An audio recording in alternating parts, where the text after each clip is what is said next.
मैंने अंदर से हुकूमत को देखा है और बाहर से भी किसी और की हुकूमत को देखा है। सच्चाई ये है कि हमारा सिस्टम, पूरे निज़ाम हमारा पूरा बिगड़ा हुआ है। सही करना चाहते हैं तो 10 लोग उनको गवर्नमेंट में ये कहते हैं कि आप जो कर रहे हैं इससे गवर्नमेंट का नुकसान हो जाएगा। सच्ची बात यह है कि मुझे आप लोगों का यहाँ जो जज्बा है, आप लोग जिस कंसर्न के साथ यहाँ इकट्ठे हुए हैं, सबसे पहले तो आपको इस बात के लिए बधाई देता हूँ, कंग्रेचुलेट करता हूँ। तो बड़े पैमाने पे हम लोग देखते हैं अपने देश में संवेदनशीलता की कमी।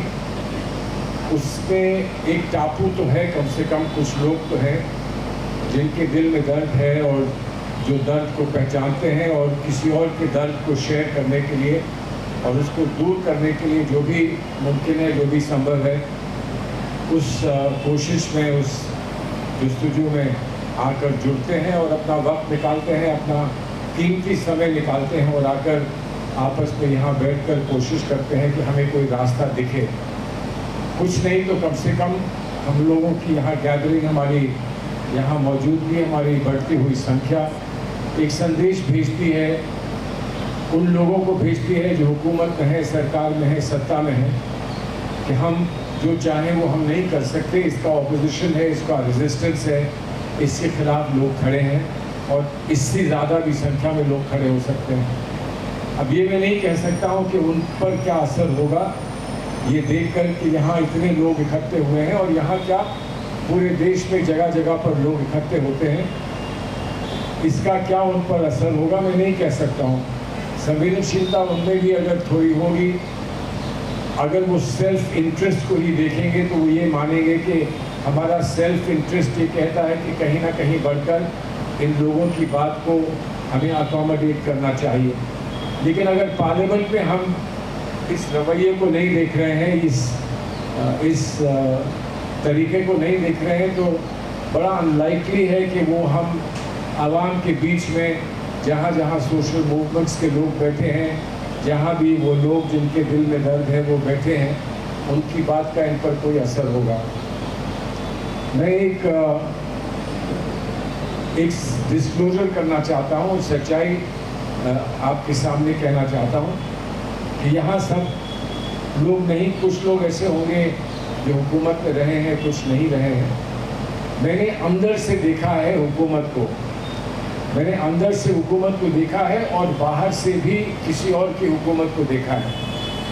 तो मुझे अगर एक तरफ किसी और की हुकूमत को के बारे में शिकायत करने का अधिकार है, दायित्व है शिकायत करने का, तो मेरा ये भी दायित्व बनता है कि मैं आपसे सच्चाई से कहूँ कि हम जब हुकूमत में थे तो क्या होता था, और अगर जो होता था वो आप उस बात से सहमत नहीं थे और आप उसका विरोध करना अपना हक समझते थे, तो ऐसा आखिर होता था तो क्यों होता था।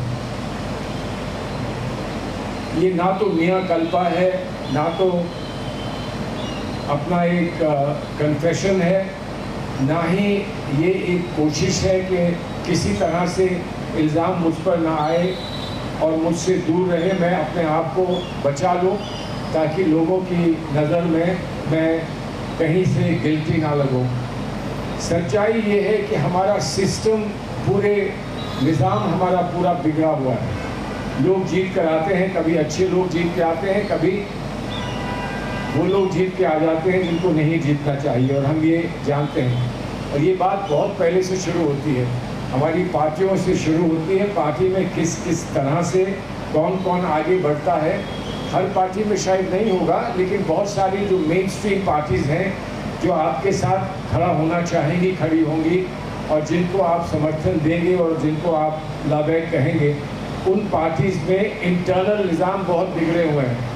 जो अच्छे लोग सामने आए, वो लोग जो आपका संघर्ष, आपकी लड़ाई को लड़ सकें, वो लोग वहीं पर बेचारे मुरझा जाते हैं, वहीं पर हार जाते हैं, वो आगे की लाइन में पहुंच नहीं पाते। तो ये तो एक पार्टीज़ का प्रॉब्लम है, वो यहाँ नहीं हम हल कर पाएंगे। पार्टीज़ की इंटरनल डेमोक्रेसी को कैसे बहाल किया जाए, पार्टीज़ की इंटरनल डेमोक्रेसी को कैसे मजबूत किया जाए, वो एक मेजर इशू है। और आपने इसे, जो भी सोशल साइंस के स्कॉलर्स हैं, उन्होंने किताबें लिखी हैं, रिसर्च की है, उन्होंने शोध किया है, और वो इस बात को सामने रख सकते हैं कि पार्टी में रिफॉर्म मूवमेंट्स, पॉलिटिकल पार्टी की रिफॉर्म मूवमेंट्स कहाँ हैं, कैसे हैं और कब हम अपनी पार्टीज को रिफॉर्म कर सकते हैं। पॉलिटिकल रिएक्शंस हम जल्दी कर देते हैं, जिस पॉलिटिकल रिएक्शन से हमको इलेक्टोरल फ़ायदा हो सकता है, वो अच्छे भी हो सकते हैं, बुरे भी हो सकते हैं, लेकिन उस पर हमारा रिस्पॉन्स जल्दी आ जाता है, लेकिन उस पर भी हमेशा हमारा रिस्पॉन्स जल्दी नहीं आता। लेकिन इससे हटकर जो उसूल की बात है, प्रिंसिपल की बात है, उस पर हमारा रिस्पॉन्स, रिएक्शन और हमारी कारगुजारी जो है वो बहुत जल्दी देखने को नहीं मिलती है। तो ये फेज़ है उनका, जो लोग सामने आते हैं, लड़ाई लड़ सकते हैं और जो आपके नुमाइंदे बन सकते हैं, आपके जनप्रतिनिधि बन सकते हैं।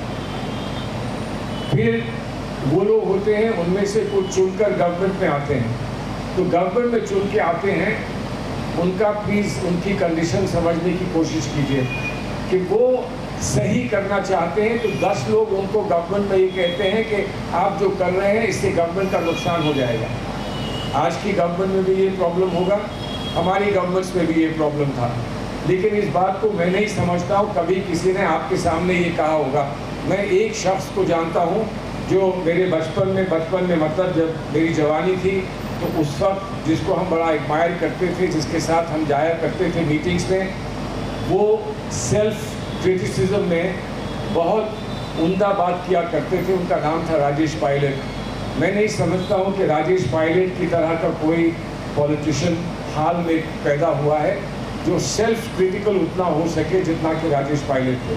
बहरहाल हम लोग सेल्फ क्रिटिकल कैसे हो, हम जो करना चाहते हैं वो हमारे आमने सामने की ब्यूरोक्रेसी, हमारे और बहुत सारे साथी गवर्नमेंट में एक गवर्नमेंट का माहौल बनाकर कहते हैं कि इसको करना गलत होगा, हमको नुकसान हो जाएगा।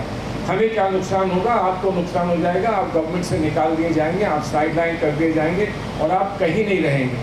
हम साइडलाइन कर दिए जाएं और उसके बाद हमारे लोग हमको फिर से जिताकर पार्लियामेंट में भेजें। ऐसे लोग हैं, यकीनन ऐसे लोग हैं जो जिनके साथ हादसे हुए हैं और फिर उनको फिर से जिता के लोगों ने वापस भेजा है। लेकिन जो नॉर्मल कोर्स में किसी आदमी को साइडलाइन किया जाता है, किसी शख्स को साइडलाइन किया जाता है, वो वापस नहीं आ पाते, क्योंकि इलेक्शन जीतने के लिए एक बहास चाहिए, इलेक्शन जीतने के लिए एक बहुत बड़ा स्ट्रक्चर चाहिए, एक बैकिंग चाहिए, आपको फाइनेंशियल असिस्टेंस चाहिए। मैं ये नहीं कह रहा हूँ कि ऐसा मुमकिन नहीं है कि कोई बिना पैसे के जीत नहीं सकता। लोग जीतते हैं, बिना पैसे के जीतते हैं, ज़मीन से जुड़े लोग जीतते हैं, लेकिन वो 6 महीने, 8 महीने, 10 महीने में, 2 साल में, 3 साल में नहीं जीते, पूरी ज़िंदगी संघर्ष में रहते हैं। वो भी तब भी किसी ना किसी मूवमेंट से निकल के आते हैं, वो मूवमेंट उनको सपोर्ट करता है, तब वो जीत के आते हैं। तो अगर कोई शख्स ये कहता है कि मुझे सच बोलने दीजिए, प्रीमियम कहाँ है सच बोलने पर? हमारे सिस्टम में, हमारे सिस्टम में सच बोलने पर प्रीमियम नहीं है, तो जो सच बोलने वाला है वो साइडलाइन हो जाता है, जो थोड़ा बहुत कहीं उम्मीद की किरण होती है उसको भी दबा दिया जाता है। अब ये सब है, ये सब लेकर हम फिर आए, जुडिशरी के सामने आए। जुडिशरी में भी कम और बेश यही मसाइल रहते हैं, यही प्रॉब्लम जुडिशरी के सामने रहते हैं। मैं लोअर कोर्ट में हूँ, मुझे हाई कोर्ट में जाना है, मैं हाई कोर्ट में हूँ, मुझे सुप्रीम कोर्ट में जाना है। पॉलिटिक्स ऑफ द जुडिशरी जो हम यहाँ कम कहते हैं, इंग्लैंड में डेविड पैनेट की बड़ी अच्छी किताब थी, पॉलिटिक्स ऑफ द जुडिशरी या जजेस and how they treat themselves और ईच अदर। तो वो बात होती है, हम लोग को 2 प्रॉब्लम्स होते हैं। एक कंटेम्प्ट का इशू होता है कि हम बहुत खुलकर साफ गोई से, सच्चाई से जुडिशरी की कमी का बखान ना करें और ना कहें, क्योंकि एक इशू होता है कंटेम्प्ट का। लेकिन इसके साथ हम में से वो लोग जो लॉयर्स हैं, कुछ लोग थोड़ा एक्सेप्शन कर लेते हैं, बहुत हम यहाँ बैठे हैं, कुछ एक्सेप्शन कर लेते हैं, लेकिन वो एक्सेप्शन इसलिए करते हैं कि उनकी जो इंटेलेक्चुअल हुनर है, कैपेसिटी है, उसमें इनकी बात जो है वो छुप जाती है। समझने वाले समझ चाहते हैं, जो ना समझे वो अनाड़ी है, इनकी बात लेकिन जो बेचारा इस खूबसूरती से अपनी बात नहीं कह रखता है, उसको सामने फ़ौरन कह दिया जाता है this is contempt and you know what consequences of contempt. दूसरी बात ये भी है कि हम में से जो वकालत करते हैं, पॉलिटिक्स में भी हैं, वकालत भी करते हैं, हम ये सोचते हैं कि अपनी माँ की बुराई करके हम कहाँ रहेंगे घर में। जुडिशरी हमारी माँ है, जुडिशल सिस्टम हमारी माँ है। अब जुडिशल सिस्टम की हम बुराई करें तो हम कहाँ रहेंगे, हम किसके सामने बहस करेंगे। और अक्सर मैं अपने साथियों से बोलता हूँ जो कहता है कि ये जुडिशरी जो है बेकार है, तो मैं ये कहता हूँ वकालत छोड़ दो, फिर रोज़ खड़े हो के माय लॉर्ड करते हो, रोज़ ऑर्डर लेते हो, बाहर जाके कहते हो कि जुडिशरी बेकार है। तो प्रोत्साहित अच्छे जजेस को कैसे करा जा सकता है, ये हमारे लिए एक मुस्तकिल एक स्ट्रगल की बात होती है। अच्छे जजेस को प्रोत्साहित कैसे किया जा सकता है और बिगड़े हुए जजेस को थोड़ा सा साइडलाइन कैसे खूबसूरती से किया जाता है ताकि वो कम डैमेज कर पाएँ, कम डैमेज करें। अब इन्होंने अभी कहा आपसे, गौतम ने अभी आपसे कहा कि हमारे बेंचेस सुप्रीम कोर्ट में वो हैं जिन्होंने कहा है कि यू कांट टच PMLA, आप सेक्शन 43 व्हाटएवर इट इज़, आप उसको नहीं छू सकते हैं, बेल नहीं मिल सकती। कितना भी एब्सर्ड केस हो, एक दफ़ा कह दिया कि ये PMLA का केस है तो फिर आपको बेल नहीं मिल सकती, क्योंकि आपको कन्विंस ये करना पड़ता है कि आप जो कह रहे हो वो सच है। ये नहीं कि वो दूसरा जो कह रहा है वो सच नहीं है, बल्कि कि आप जो कह रहे हो वो सच है, इसलिए आपको बेल नहीं मिल सकती। और सुप्रीम कोर्ट तक मामले गए हैं और वहाँ से अक्सर तो लॉयर्स ये कहते हैं कि भाई बेस्ट ये है कि मेरी नीचे चला जाता हूँ, मेरा केस वापस कर दीजिए।